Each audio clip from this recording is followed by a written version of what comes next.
नमस्कार, आप देख रहे हैं इंडिया वॉइस और मैं हूं आपके साथ पुष्पेंद्र चौधरी।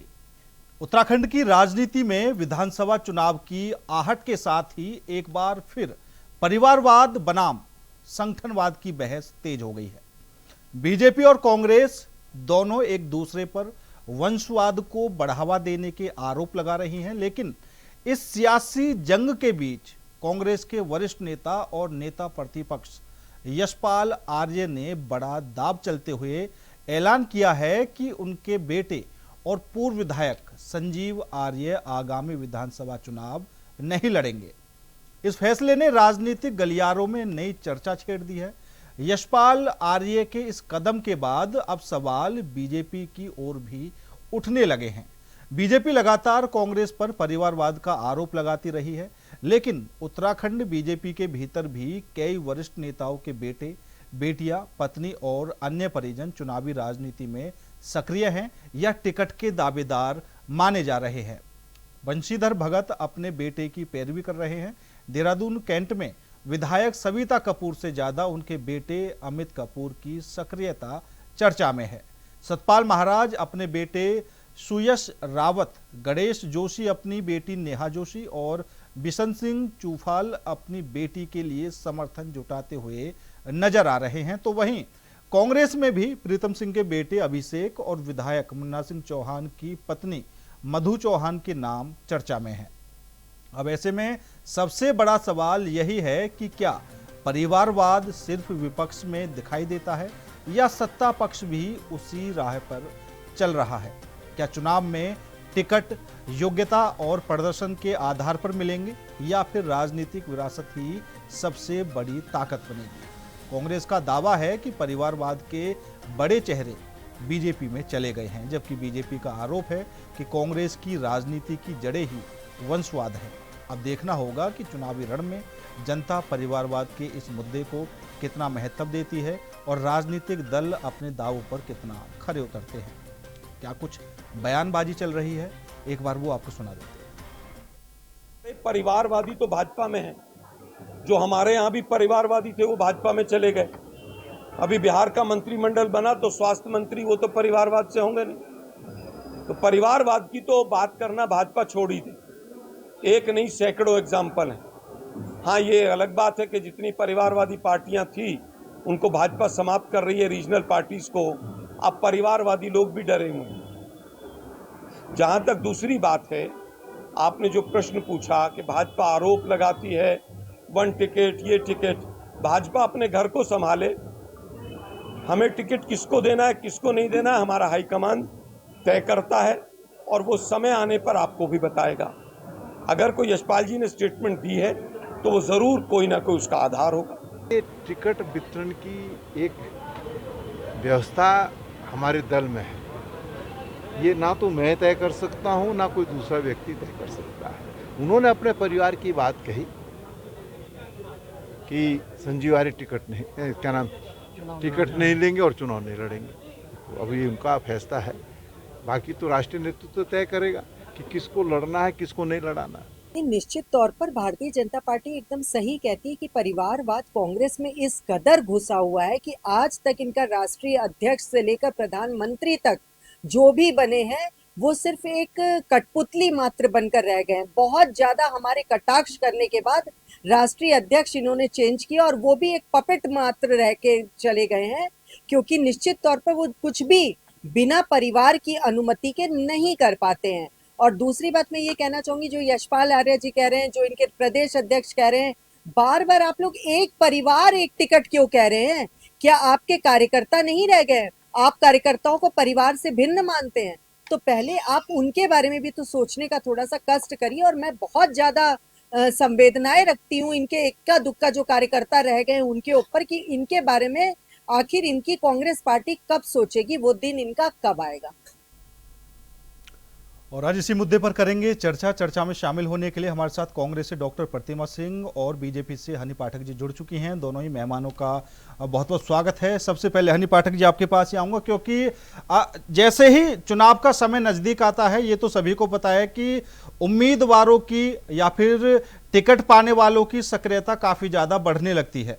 जो मंत्री हैं, जो बड़े नेता हैं, वो शायद किसी भी पार्टी के हों, रिश्तेदारी भी निकालने शुरू हो जाती है कि किसी भी तरह टिकट मिल जाए।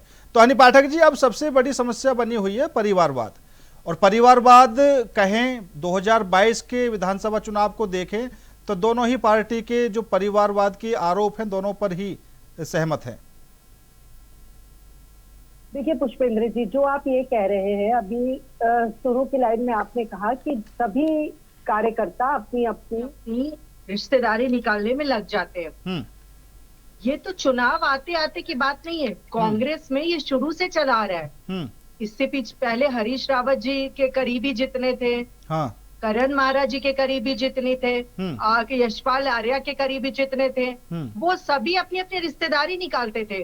और दूर क्यों जाना, इन्हीं की पार्टी के कुछ स्वघोषित मुख्य प्रवक्ता ही अपनी रिश्तेदारी चाचा भतीजे के निकाले रहते हैं। ठीक है। तो ये कहना कि चुनाव आते ही रिश्तेदारी निकालते हैं, ये पूरी तरह से गलत है। ये हर समय अपनी रिश्तेदारी निकालते हैं।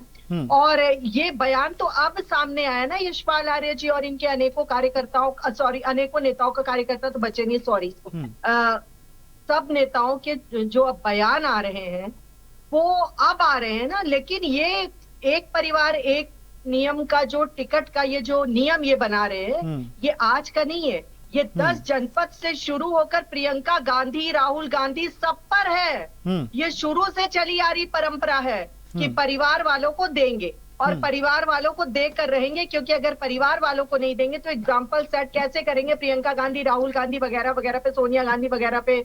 तो ये पूरा परिवार की ही पार्टी है और परिवार को हनी पाठक जी, नहीं बिल्कुल। एक बात और पुष्पेंद्र जी, एक बात और, पर उपदेश कुशल बहु तेरे, ये दूसरों को उपदेश देते हैं, दूसरों के बारे में बात करते हैं, लेकिन ये नहीं समझ पाते हैं और जनता भी नहीं समझ पा रही, इवन मैं भी नहीं आज तक समझ पाई कि क्यों सिर्फ गांधी परिवार का ही व्यक्ति राष्ट्रीय अध्यक्ष से लेकर मुख्यमंत्री से लेकर प्रधानमंत्री से लेकर सब वही बनेंगे, कोई और बाहर का व्यक्ति क्यों नहीं बन पाता है।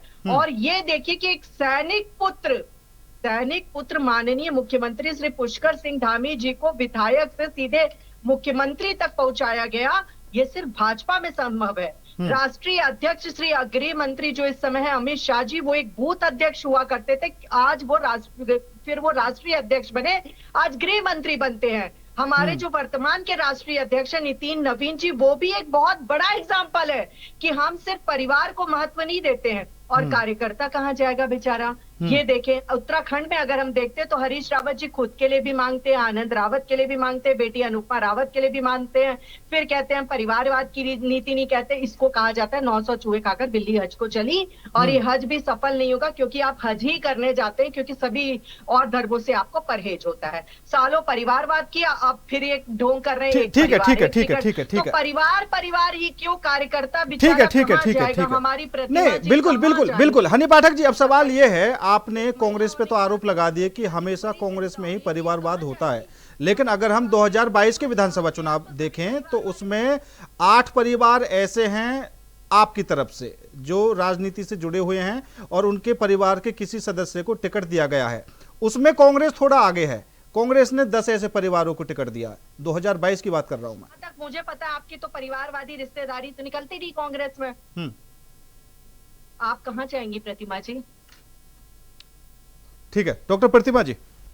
देखिए बड़ी बड़ी बातें भारतीय जनता पार्टी यहाँ बैठ के कर रही है परिवारवाद की बात। देखिए परिवारवाद पे महज विपक्ष को घेरने का कार्य ये करते हैं और ये खुद ऊपर से नीचे तक परिवारवाद में दबे हुए हैं। इसके बहुत सारे उदाहरण हैं आपके समक्ष। उत्तराखंड के तो एग्जाम्पल आपने देख ही लिए कि ये बता दें कि इनकी इकलौती जो मंत्री हैं महामंत्री के तौर पर जो है दीप्ति रावत भारद्वाज और प्रदेश मंत्री के तौर पर नेहा जोशी, मुझे लगता है कि उसके लिए सही जो कैंडिडेट था वो खुद हनी जी थी, क्योंकि मैं काफी सालों से इन्हें मेहनत करते हुए देख रही हूँ।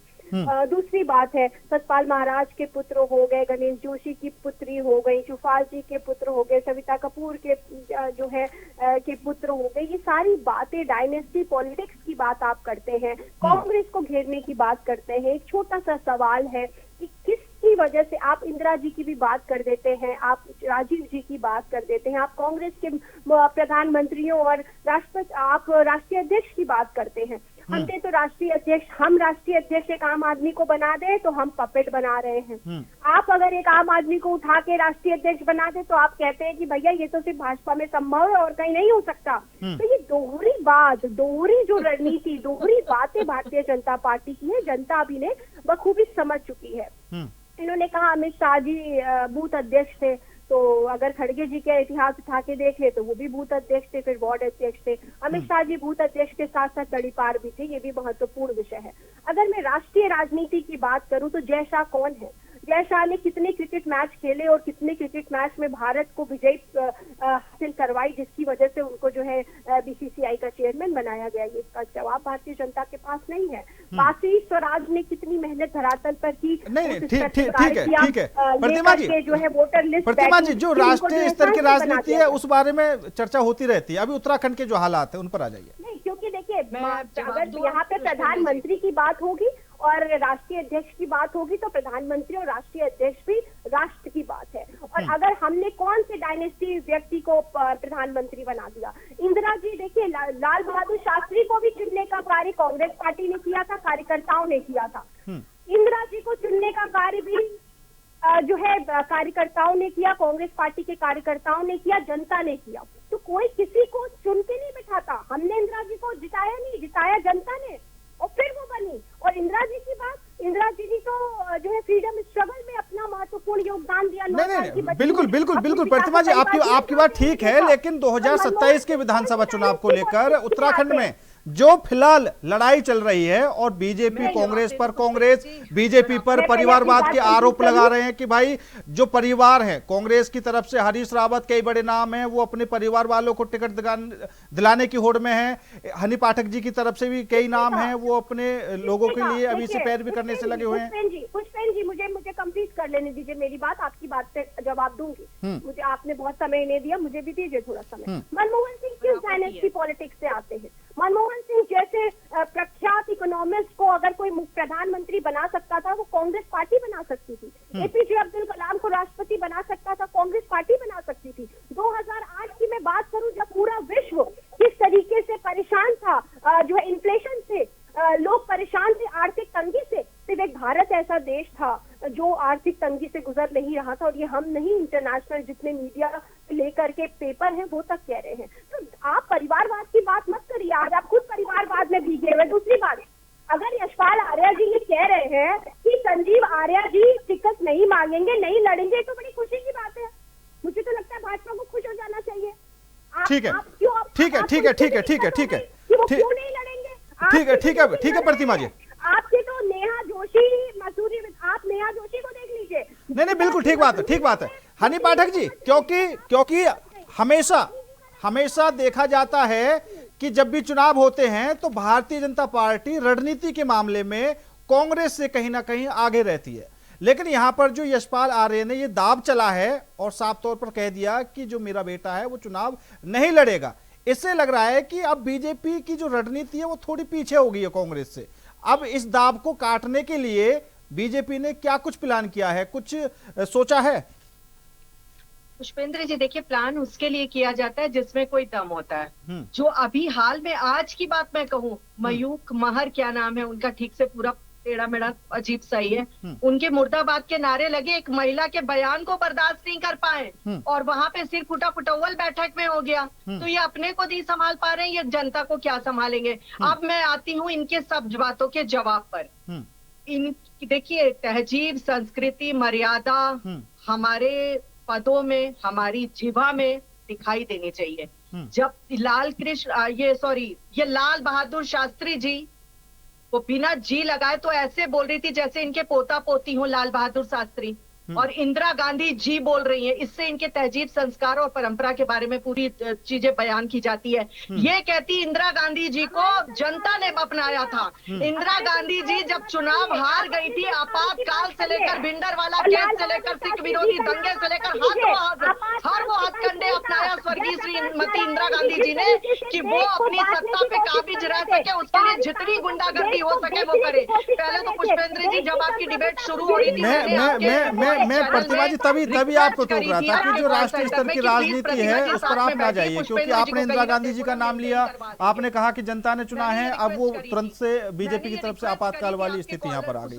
मैं तभी बोल रहा था कि जो पीछे की बात है उनको रहने दीजिए, वर्तमान में क्या कुछ स्थिति चल रही है उस पर ज्यादा बात करें तो ज्यादा अच्छा होता है, क्योंकि इनकी तहजीब संस्कृति दिखाती है ये हर एक एक करके। मैं दूसरी बात कहना चाहती हूँ प्रतिमा जी मैं आपके पास आ जाऊंगा, doctor Pratima ji please request करो। एग्जाम्पल अब मैं इनको देती हूँ और ऐसे मैं एग्जाम्पल दूंगी कि इनके पास जवाब नहीं होगा। कांग्रेस एक परिवार एक टिकट की बात करी है, हमने तो करी नहीं है। ये डिबेट हमने तो ऑर्गेनाइज करने को पुष्पेंद्र जी को कही नहीं है, इंडिया वॉइस को कही नहीं है। कांग्रेस जो बात कर रही है राजस्थान की बात कर रही है, इन्होंने जब पूरे भारत में भ्रमण कर लिया तो मैं राजस्थान से शुरुआत करती हूँ। अशोक गहलोत खुद सीएम, बेटा व्यापक गहलोत जोधपुर से लड़ता है, प्रियंका गांधी राहुल गांधी दोनों ही सांसद से लड़ते हैं। और अब मैं आती हूँ पायलट साहब पर, वो खुद अपने बेटे से कहते हैं कि लाइन में लगे हुए हैं। सांप भी मर जाए लाठी भी ना टूटे, ऐसा नियम बनाती है कांग्रेस की, कहने को नहीं। अब मैं इनको छत्तीसगढ़ वाला बाउंसर फेंक कर मारती हूँ, उसको कैच करिए प्रतिमा जी। भूपेश बघेल कौन है? सीएम के भतीजे थे। भतीजा कौन है? विकास उपाध्याय। क्या है वो? एमएलए है। अब टीएस सहदेव जी खुद है और बेटा भी टिकट मांग रहा है। बिल्ली के भाग से छीका नहीं फूटता प्रतिमा जी, इसलिए छीका फोड़ने के लिए अपने अंदर वो काबिलियत लेकर आई। कांग्रेस में परिवारवाद कभी नहीं टूट सकता, बस कार्यकर्ता का नसीब टूटता है और वो नसीब फोड़ कर ये पूरी दुनिया में देख के रहेंगे। यशपाल आर्या जी की आप बार बार बात कर रही थी, बेटा संजीव आर्या भी एमएलए, प्रीतम सिंह जी खुद अपने युवा बच्चे के लिए मांगे जा रहे हैं टिकट। उदयपुर चिंता, ये कहावत कहलाती है ऊपर से फिट अंदर से खिट। ये दिखाई दे रही है अभी पिथौरागढ़ के ही उसमें कि ऊपर से तो हम बहुत फिट है लेकिन अंदर से हमारी खिटखिट खटखट खुटखुट खटखट चालू ही रहती है। डिबेट में एक और बात मैं आपको आज की कहकर जाना चाहूंगी, कांग्रेस का मतलब है कुनबा प्राइवेट लिमिटेड, और उस कुनबा प्राइवेट लिमिटेड को आप पूरी तरीके से बखूबी निभा रहे हैं। इन्होंने पपेट शो वाली बात करी थी कि हम अपना राष्ट्रीय अध्यक्ष कोई और बनाते हैं तो ये उसको पपेट बोलते। क्यों ना बोले पपेट? हमारे देश का यशस्वी प्रधानमंत्री जब संगठन की बात करता है तो स्वयं माला नहीं पहनता। जब कभी भी किसी संगठन की बैठक में हो, वो सबसे पहले माला अब राष्ट्रीय अध्यक्ष को पहनाते और मल्लिकार्जुन खड़गे के हाथ से। अरे हाँ, आपको अपने युवराज के लिए ताली बजानी चाहिए, क्योंकि आप लोगों के पास अब सिर्फ काम ताली बजाने का ही रह गया है। आपके पास ताली बजाने का ही रह गया प्रतिमा जी। पहले लोग आप पर ताली बजा रहे थे, अब आप पर ताली लगातार बजती ही जाएगी, क्योंकि आप लोग सिर्फ उसी के लायक रह गए हैं। और मेरा इशारा किस तरफ है आप समझ गई होगी। मैं दूसरी बात बताना चाहूंगी, इनके राष्ट्रीय अध्यक्ष के हाथ से लिए पैदा हुए मम्मी दा लाडला पुत्र माइक छीन लेता है, तब नहीं समझ में आता है कि कैसा पपेट शो रहा है। मनमोहन सिंह जी कभी भी किसी भी मीटिंग में जाते हैं तो सोनिया गांधी जी उनको पीछे से जैकेट खींच के कहती, ओए ज्यादा आगे मत बढ़, अभी परिवार के लोग पीछे बैठ खड़े हैं, तेरे को अभी इतना हक नहीं दिया गया है। और कांग्रेस का इमोशनल नहीं हनी पाठक जी, हालांकि रणनीति उनकी कुछ भी रही हो, ठीक है, किसको प्रेजेंट करना किसको नहीं, लेकिन ऐसे थोड़ी बोला होगा जैसा आप बता रही हैं, फिर आप बात वहीं आ जाएगी कौन किसके बारे में क्या बोल रहा है। दूसरा सवाल मेरा हनी पाठक जी ये था, क्योंकि परिवारवाद तो चल रहा है, आप दोनों ही राष्ट्रीय स्तर की राजनीति पर पहुंच चुके हैं। बीजेपी में राष्ट्रीय स्तर पर क्या हो रहा है वो देख रहे हैं आप, कांग्रेस में राष्ट्रीय स्तर पर क्या हो रहा है वो देख रहे हैं आप। 2022 की मैंने भी बात की थी, सुन लीजिए हनी पाठक जी, 2022 की मैंने बात की थी। 2022 में आपकी तरफ से 8 परिवार ऐसे थे जिनका राजनीतिक बैकग्राउंड बीजेपी से जुड़ा था और उनके किसी के भतीजे को, किसी के भाई को, किसी की बेटी को टिकट दिया गया था। इस बारे में बात क्यों नहीं करते हैं? Congress spokesperson, I leave your debate, I never speak again. मैं आप पे कभी आरोप नहीं लगाती, लेकिन आज आप ये कर रहे हैं। एक एक करके हनी पाठक जी शांत हो जाइए। डॉक्टर प्रतिमा जी देखिए, इन्होंने एग्जाम्पल दिया, मैं आपके चैनल के माध्यम से इनको ये वार्निंग भी दे रही हूँ, चेतावनी भी दे रही हूँ। ये एक फोटो ऐसी लेके आ जाए जिसमें माननीय सोनिया गांधी जी ने मनमोहन सिंह जी की जैकेट खींची हो, ऐसा कह करके एक फोटो ले आए, और मैं 10 फोटो आप चैनल पे साझा कर दूंगी, जिसमें अभी 10 दिन पहले की बात है। राजनाथ सिंह जी नरेंद्र मोदी जी से आगे जा रहे थे, नरेंद्र मोदी जी ने उन्हें हाथ आके पीछे कर दिया। जेपी नड्डा उनके बगल में चल रहे थे, नरेंद्र मोदी जी का व्यू ब्लॉक हो रहा था कैमरे का, उन्होंने उन्हें पीछे कर दिया। नहीं, मेरे कहने का मतलब प्रतिमा जी ये है कि आखिर हम उन बातों को कर क्यों रहे हैं? आपके तो सबसे बड़े कैमरा जी भी हैं। ठीक है हैं। एक एक करके हनी पाठक जी सुन लीजिए, सुनिए उसके बाद एक करके हनी पाठक जी सुन लीजिए। डॉक्टर प्रतिमा जी हनी पाठक के अंदर सुनने का मादा नहीं है, क्योंकि ठीक है, आप मेरी बात सुन लीजिए। डॉक्टर प्रतिभा जी, मेरे कहने का मतलब ये है, आखिरकार हम उत्तराखंड से हटकर बात क्यों कर रहे हैं? क्योंकि चुनाव होने उत्तराखंड में, इन बातों से किसको फायदा हो जाएगा कि बीजेपी में उस समय ये होता था, कांग्रेस में उस समय ये होता था। आज की वर्तमान स्थिति में क्या कुछ हालत है उत्तराखंड के अंदर, 2027 की जो रणनीति है उसमें कौन आगे है, और परिवारवाद को लेकर ही बात यहाँ पर चलने से लगी हुई है। मैंने उदाहरण भी दे दिए। ये राजस्थान से लेकर के छत्तीसगढ़ गई है, मैं भी जरा पहुंचती हूँ, केंद्र से लेकर के पंजाब तक। पीयूष गोयल किसके बेटे हैं? वेद प्रकाश गोयल के, पूर्व केंद्रीय मंत्री रहे। अनुराग ठाकुर किसके बेटे हैं? धूमल जी के बेटे हैं, पूर्व मुख्यमंत्री रहे। ज्योतिरादित्य सिंधिया, जिनको आपने गले लगा करके कांग्रेस अपनी भाजपा ज्वाइन कराई, किसके पुत्र हैं? राजवीर सिंह किसके पुत्र हैं? कल्याण सिंह के पुत्र हैं। पंकज सिंह उत्तर प्रदेश में मंत्री हैं, किसके पुत्र हैं? राजनाथ सिंह के पुत्र हैं। बिल्कुल किसके पुत्र हैं? पूर्व बिल्कुल। और इस बात पे तो मैं भी इनकार नहीं कर रहा कि परिवारवाद की जो स्थिति है वो मात्र कांग्रेस में बनी हुई है, बीजेपी में भी है। जिनके घर शीशे के होते हैं, दूसरों के घरों में पत्थर नहीं फेंकते, वही पत्थर मुंह में जाके लगता है और सर दो टुकड़े हो जाते हैं, याद रखिएगा। इसलिए बोलने से पहले 10 बार सोचिए, कांग्रेस की तरफ एक उंगली उठाने से पहले 4 उंगली आपकी तरफ उठेगी, याद रखिएगा। स्वर्गीय श्रीमती इंदिरा गांधी जी ने वो सब गुंडागर्दी करी कि जिससे उनकी सत्ता उनके हाथ। का नाम नहीं ले सकती आप इंदिरा जैसे, आपके भाजपा इंदिरा जैसी कोई हो नहीं सकती, जिसने इस विश्व के नक्शे को बदल दिया, इस विश्व के 2 टुकड़े कर दिए। इंदिरा जैसा नरेंद्र मोदी जिंदगी में ना बन पाएंगे। नेहरू ठीक है, समय भी कम है। डॉक्टर प्रतिमा जी आपका भी, हनी पाठक जी आपका भी बहुत बहुत धन्यवाद मेरे साथ इस खास चर्चा में जुड़ने के लिए। लेकिन सबसे बड़ी बात, और उत्तराखंड के अंदर जो सियासी माहौल फिलहाल गरमाया हुआ है वो है परिवारवाद की राजनीति।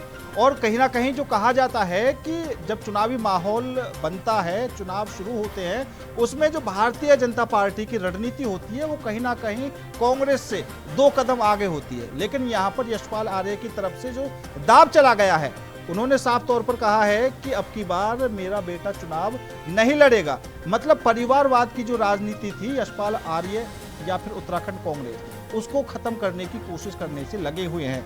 अब इस दाव में क्या कुछ भारतीय जनता पार्टी प्लान करती है जो वो कांग्रेस को टक्कर दे सके, या फिर जो पैतरा कांग्रेस की तरफ से आजमाया गया है उसको कहीं ना कहीं वो असफल कर सके। क्या कुछ होगा, क्या कुछ आगे की रणनीति होगी, देखा जाएगा। फिलहाल मेरे साथ इस खास पेशकश में इतना ही। नमस्कार।